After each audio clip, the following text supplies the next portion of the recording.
Global পয়েন্টের সঙ্গে আপনাদেরকে আবারও স্বাগত জানাচ্ছি, যেখানে আমরা তুলে ধরি যাচাইকৃত নির্ভরযোগ্য আন্তর্জাতিক মানের সংবাদ।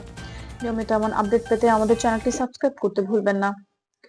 সাম্প্রতিক সময়ে লোহিত সাগর অঞ্চলে একটি ঘটনা আন্তর্জাতিক অঙ্গনে নতুন করে আলোচনার জন্ম দিয়েছে। হঠাৎ করে যুক্তরাষ্ট্রের একটি এয়ারক্রাফট ক্যারিয়ারকে ঘিরে ইয়েমেন থেকে ড্রোন সংক্রান্ত কিছু দাবি সামনে আসে। সামাজিক যোগাযোগ মাধ্যম ও বিভিন্ন ভিডিওতে বিষয়টি এমনভাবে উপস্থাপন করা হয় যেন ঘটনাটি বিশ্বজুড়ে বড় ধরনের চমক তৈরি করেছে। ভ্যালিড আন্তর্জাতিক সংবাদ মাধ্যমের তথ্য অনুযায়ী ইয়েমেন ভিত্তিক হুতি গোষ্ঠী একাধিকবার লোহিত সাগর অঞ্চলের ড্রোন ও আকাশপথের বস্তু ব্যবহার সংক্রান্ত দাবি করছে। রয়টার্স, বিবিসি এবং অ্যাসোসিয়েটেড প্রেস জানিয়েছে, এসব পরিস্থিতিতে যুক্তরাষ্ট্রের নৌবাহিনী প্রতিরক্ষামূলক ব্যবস্থা গ্রহণ করে এবং নৌবহরের নিরাপত্তা নিশ্চিত রাখে। এখন পর্যন্ত কোনো এয়ারক্রাফট ক্যারিয়ার ক্ষতিগ্রস্ত হয়েছে বা অচল হয়ে পড়েছে এমন কোনো যাচাইকৃত তথ্য পাওয়া যায়নি।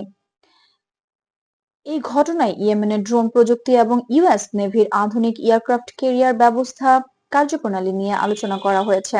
আন্তর্জাতিক সামরিক বিশ্লেষকদের মতে বর্তমান সময়ে ড্রোন প্রযুক্তি তুলনামূলকভাবে সহজলভ্য হলেও একটি এয়ারক্রাফট ক্যারিয়ারকে ঘিরে থাকা বহু স্তর বিশিষ্ট নিরাপত্তা ব্যবস্থা অত্যন্ত শক্তিশালী এবং জটিল।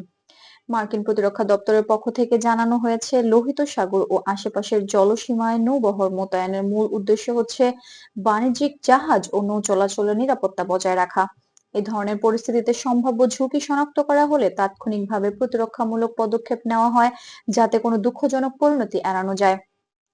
আন্তর্জাতিক বিশ্লেষণে আরো বলা হয়েছে, ইয়েমেনের পরিস্থিতি ঘিরে অনেক সময় যেসব দাবি সামনে আসে সেগুলো সবই স্বাধীনভাবে যাচাই করা সম্ভব হয় না। ফলে অতিরঞ্জিত শিরোনাম বা আবেগপ্রবণ উপস্থাপনার বাইরে গিয়ে ভ্যালিড তথ্যের উপর নির্ভর করাই সবচেয়ে গুরুত্বপূর্ণ। সর্বশেষ পাওয়া তথ্য অনুযায়ী যুক্তরাষ্ট্রের এয়ারক্রাফট ক্যারিয়ার ও নৌবহর স্বাভাবিক কার্যক্রম চালিয়ে যাচ্ছে। কিছু এলাকায় নিরাপত্তা সতর্কতা বাড়ানো হলেও পরিস্থিতি বর্তমানে আন্তর্জাতিক পর্যবেক্ষণ ও বিশ্লেষণের মধ্যেই রয়েছে।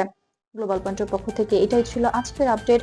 সঠিক ও নিরপেক্ষ বিশ্ব সংবাদ পেতে আমাদের চ্যানেলটি সাবস্ক্রাইব করুন। ভিডিওটি তথ্যবহুল মনে হলে লাইক দিন এবং অন্যদের সঙ্গে শেয়ার করতে ভুলবেন না। ধন্যবাদ।